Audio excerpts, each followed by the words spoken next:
avec monsieur et pas Albert, comme l'avait fait croire Bellarmin Katalaï, monsieur Lambert Tamboué, expert en questions économiques. On va parler justement essentiellement de ce volet économique lors de ces premiers 100 jours du gouvernement Sow-Minois. On a notamment une vice-primature de l'économie. Ce n'était pas le cas il y a encore 2 gouvernements. Depuis un moment, on a propulsé ce ministère au rang de vice-primature.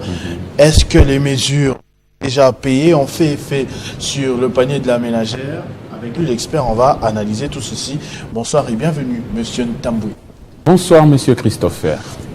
Alors, la production me parle des mesures d'allègement, notamment fiscales, de 9 produits alimentaires, des mesures prises par le vice-premier ministre Moukoko Samba. De quoi s'agit-il exactement et quel effet cela a eu sur le marché? Alors, pour commencer, vous avez parlé de l'évaluation du gouvernement, Sow-Minois bien sûr. Je m'aimerais rappeler ici qu'on évalue le gouvernement, c'est dans notre coutume, dans notre politique congolaise, que investi le 28 mai 2024 et jusqu'au 28 septembre, cela faisait 100 jours, jour pour jour. On évalue juste pour voir le faux pas, afin d'apporter des mesures correctives par le chef du gouvernement, afin que ces ministres puissent aller dans le sens de son programme qu'il a défendu devant le Parlement. Allez, quand cela soit-il, par rapport à notre secteur, l'économie, il y a à boire et à manger, il y a à dire et à se redire, je voulais dire. Alors, le professeur Moukoko avait signé ces mesures que vous venez de citer, d'allègement fiscal sur les 9 produits qu'il a cités, notamment les riz, il y a le riz, il y a le poisson, il y a la viande, il y a les huiles, il y a du sucre, ainsi de suite. Les 9 produits phares des paniers de la ménagère, afin pour lui d'alléger au fait il n'y a pas le ciment parce non, il n'y a pas de ciment. Il y a une crise là, à l'attente, il y a des gens qui se plaignent. Non, la crise liée à la crise des transporteurs. Voilà, c'est lié à la crise des transporteurs. Parce que vous voyez le sac de ciment avec son poids, dans un pays où nous n'avons pas de chemin de fer, et le produit qui pèse, qui doivent nécessairement ou essentiellement prendre la route, et s'il y a un problème des transporteurs, il va sans dire que le coût des transports doit influer essentiellement sur le coût, le coût de revient du produit. Tout à fait. C'est ce que nous sommes en train au fait de subir avec les ciments. Alors, ce que le professeur avait fait, c'est une bonne chose. Ce sont des mesures économiquement, on appelle ça des mesures conjoncturelles. Alors, les mesures conjoncturelles, on ne le prend pas à long terme. Vous voyez, et notre économie étant déjà extravertie, là je vais directement en faux. Notre économie étant déjà extravertie, c'est-à-dire tournée vers l'extérieur, on ne peut plus alléger les importations. Parce que quand on allège le coût de douane, c'est-à-dire on favorise les importations de ces produits-là. Alors, la question que nous économistes, nous posons, qu'en est-il de producteurs locaux? Parce que tous ces produits qu'il a allégé le coût des douanes sont produits aussi par les industries locales. C'est-à-dire tout simplement que si les coûts de production d'un sac du sucre, par exemple, produit par la sucrerie de Kwilungongo, si les coûts de production revient à $18 et qu'on allège le barrière douanière, c'est-à-dire que le coût d'importation sera inférieur au coût de production, donc les consommateurs vont tout de suite utiliser le produit importé. Et lorsqu'on s'abat sur le produit importé, nous sommes en train d'ensevelir nos industries locales, alors que nous n'en avons pas assez. Ce que le ministre devait faire, c'était plutôt de prendre la quote-part fiscale qui rentre par les importations. Il prend cette quote-part-là, il affecte ça aux subventions des industries locales afin de promouvoir ces industries. En économie, les mesures restrictives, l'économie n'obéit pas seulement aux mesures restrictives, monsieur Christopher. Ça n'obéit pas toujours aux mesures restrictives. Il faut créer tout simplement des bonnes conditions et ce sont ces conditions-là qui vont barrer la route aux importations. Lorsqu'on favorise les importations, nous sommes en train de rendre déficitaire notre balance des paiements. Parce que la balance des paiements, c'est juste la différence entre les importations et les exportations. Un pays que nous sommes, détenant 80 millions d'hectares de terres arables, qu'est-ce que nous en faisons? Nous continuons à importer les riz de Thaïlande, du Vietnam, de la Chine, du Japon, alors que nous avons des hectares capables de produire ces riz et une hydrographie qui pleut toute l'année. Et le ministre ne voit pas cela. Pourquoi il doit il doit favoriser les importations de produits consommables? Mais c'est en cas d'urgence. Ce que vous êtes en train de dire, terre arable, hydrographie parfaite, et tout ce sont des projections. Mais on en a besoin là, maintenant, tout de suite, pour alléger le Je veux vous choquer. Pourquoi ne pas Je veux vous choquer. Il vous prendra combien de temps pour aller pêcher les poissons dans les lacs les plus poissonnés au monde? Il faut acheter des bateaux qui ne sont pas là. Vous voyez? Alors, pourquoi ne pas penser? Parce que l'action du gouvernement est à long terme, à court terme et à moyen terme. Ce que vous dites là, ça peut être une action à moyen terme. Et le moyen terme, c'est annuel. Pour aller acheter des navires de pêche, ça ne vous prend pas 2 ans. Pour aller cultiver, par exemple, le manioc, cultiver le maïs, parce que la farine aussi a été listée dans la liste des 9 produits. Et je vais vous choquer encore. Pour cultiver le maïs, de la semis à la récolte, ça ne vous prend que 3 mois. De la semis à la récolte. Est-ce qu'on a vraiment besoin d'aller importer de maïs?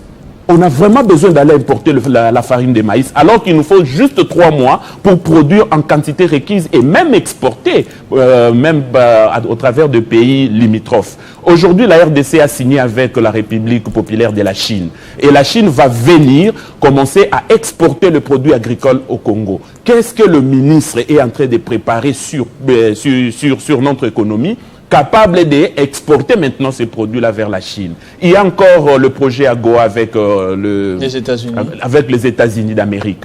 Mais nous ne produisons rien. Nous allons exporter quoi pour les États-Unis? Nous allons exporter quoi pour la Chine? Alors que nous-mêmes, on ne s'autosuffit pas avec ce qu'on produit localement et on tourne les yeux vers l'extérieur. Vous parlez également de l'augmentation des recettes nationales par une signature des conventions fiscales internationales. Là encore, c'est un autre problème. C'est une autre problématique parce que nous devons augmenter des recettes. Et le secteur de l'économie, c'est un secteur qui va vraiment aider le gouvernement congolais en ce qui concerne l'augmentation des recettes. Comment c'est là? Vous avez cité un point. Il y en a tant d'autres. Il suffit au ministre de l'économie de penser aux réformes économiques. Notre économie est presque obsolète. Elle est obsolète. Depuis que le Congo est Congo, on n'en a signé que 2 conventions économiques. 2 conventions fiscales internationales depuis l'indépendance jusqu'au jour d'aujourd'hui. La première convention avait été signée avec le Royaume de la Belgique et la deuxième avec la République sud-africaine. Qui signe ces conventions? Là encore, il y a un problème. Et pourquoi des conventions? D'abord, il faut que je m'explique par rapport à cela. C'est quoi des conventions fiscales internationales? Allez-y. Vous avez des Congolais qui évoluent ailleurs, sous d'autres cieux. Et donc, ils sont fils du pays, ils produisent là-bas et la République ne bénéficie de rien. Ça ne bénéficie de rien. Aujourd'hui, le Canada est en train de nous piquer des intellectuels. Sur base d'un certain critérium, on donne des visas d'études à certains étudiants brillants qui vont aller évoluer là-bas, développer leur pays, et puis la République ne bénéficiera de rien. La convention fiscale consiste à ramener au pays ce qui revient au pays produit par nos autochtones ailleurs. Vous voyez, aujourd'hui, la convention signée par le Royaume de Belgique, qu'est-ce qui a été signé? Encore, c'est un chiffon, excusez-moi de le dire. Économiquement, c'est un chiffon. Parce que quand on dit que la productivité de Congolais au Royaume de Belgique sera déclarée en Belgique, et la productivité des Belges au Congo sera déclarée au Congo, le fameux principe de territorialité d'impôt. Alors, je prends un secteur que tout le monde maîtrise mieux, le secteur footballistique. Combien de Belges jouent au football au Congo? Tout de suite, on a envie de dire aucun. Mais allez, par ricochet, combien de Congolais jouent au football en Belgique? Avec quel salaire? Et la République bénéficie de quoi? Vous attendez parler des transferts des millions d'euros. Qu'est-ce que la République bénéficie? De rien, parce qu'il y a eu un Congolais qui avait mal signé une convention fiscale internationale et il l'a signée au profit des étrangers. Et ces Congolais-là, je vais vous dire, il n'est même pas économiste, les documents sont là, j'étais son nom, vous allez les retrouver. Il fut ministre de la coopération internationale quand il a signé cette convention. Ministre de la coopération internationale, sans associer les économistes, sans associer le ministère de l'économie. Et on a signé des conventions et ça reste comme ça, la République ne bénéficie de rien. Alors, il est temps de revoir ces genres de conventions et d'en créer d'autres.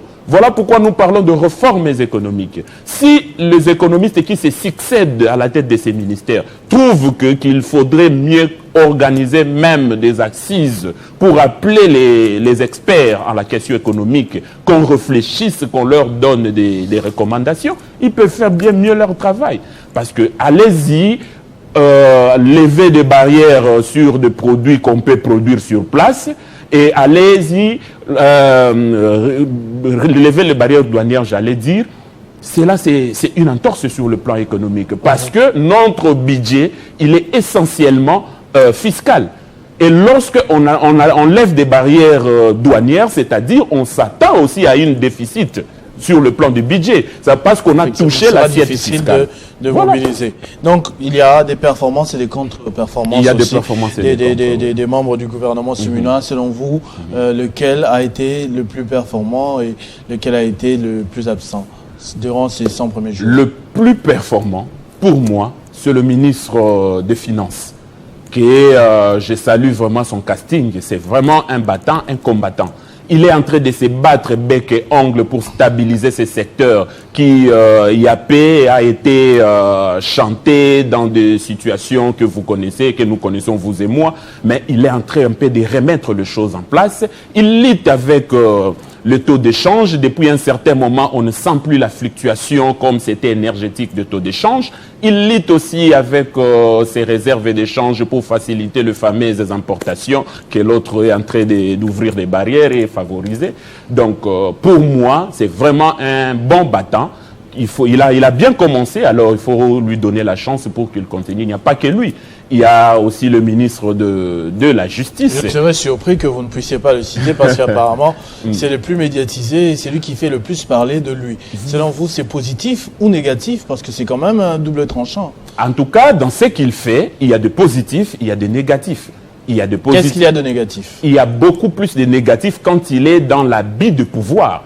Il est beaucoup plus dans l'habit du pouvoir et il est beaucoup plus dans la communication hors du cadre reconnu par le gouvernement. Tenez bien, la République dispose de trois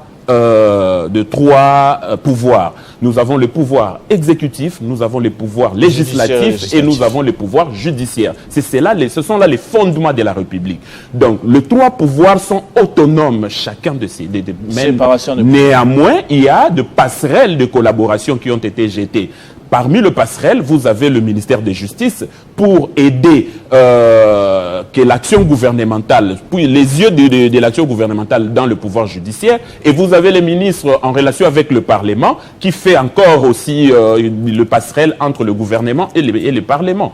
Mais le ministre de la Justice n'est pas au-dessus du pouvoir judiciaire, parce que le pouvoir judiciaire est géré par le Conseil supérieur de magistrature. Il n'est pas géré par le ministère de la Justice. Vous voyez, le ministère de la Justice ne gère que l'aspect administratif et puis les centres carcérales. C'est ça le prérogatif reconnu au ministère de la Justice. Lorsqu'aujourd'hui le ministre de la Justice est plein de pléthore dans des centres carcérales, dans des centres carcéraux du pays, mais qui devait dépeupler ces centres carcéraux? C'est lui qui les gère. Et qui devait en construire d'autres? C'est lui. Qui devait nourrir ces prisonniers? C'est lui. Qui devait créer des centres de santé dans nos centres carcéraux? C'est encore lui. Mais il s'est plaint contre qui? C'est ça le problème. Et il va au-delà de son pouvoir pour aller libérer même ceux-là qui n'ont pas été jugés et condamnés. Il lui est reconnu le pouvoir de libérer conditionnellement. La loi est claire là-dessus. La liberté conditionnelle, il peut l'accorder. Et quels sont les critères d'une libération conditionnelle? Il faudrait que l'incarcéré soit jugé, condamné, et ayant purgé au moins les un quart de sa peine, et puis ayant manifesté une bonne moralité pendant son temps de carcération. Et là, il peut être libéré. Mais quand le ministre va jusqu'à libérer les incarcérés préventifs, quelqu'un qui n'a même pas été jugé, et on le libère comme ça, on les déverse dans la société, sans pour autant préparer où est-ce qu'on les amène, parce que les centres carcéraux sont des centres de rééducation. Quelqu'un qui n'a pas été suffisamment rééduqué, vous le ramenez, si c'est un criminel, vous amenez encore les dangers devant la population. Effectivement. Ça, c'est mais vous aviez dit aussi du côté quelque négatif part, du ministre. Oui, vous avez dit quelque part qu'il y avait aussi du positif quand même. Il y a du positif. Pour terminer. Monsieur Christopher, il y a du positif dans le chef du ministre de la Justice. D'abord, c'est un républicain comme moi que j'applaudis. Parce que nous, les républicains, nous aimons travailler pour la République. On ne travaille pas pour nous-mêmes, on ne travaille pas pour notre image, encore moins pour le moyen ou l'argent ou la corruption. Un républicain, vous avez vu comment un seul républicain a fait bouger tout un gouvernement, a fait bouger tout un pays. Imaginez-vous si vous en avez 2, 3, 4, 5 dans le gouvernement de 50 personnes, ça sera comment? Donc c'est un bon républicain, mais il doit être seulement encadré. Il doit être encadré, ce sont quand même ses premiers pas. Il faut qu'on les lui pardonne parce que autant que sont tolérés les faux pas d'un enfant qui commence à marcher, je les lui concède, mais heureusement, la première ministre est là, en train d'orienter et d'organiser les choses. Encadre, tout à fait. Ouais. Merci beaucoup, monsieur Lambert Tamboué. Je disais que vous êtes expert en questions économiques et avec vous, on a fait quand même le tour de ce gouvernement séminaire en quelques minutes pour les forces et les faiblesses. Vous avez dit qui se sont démarqués et ce qu'il y a à améliorer pour que les choses aillent mieux. Merci beaucoup de votre contribution. Merci On beaucoup. va prendre notre dernier invité qui va parler de la jeunesse katangaise. Il s'agit de monsieur Fidèle Nsenga qui se présente comme leader d'opinion.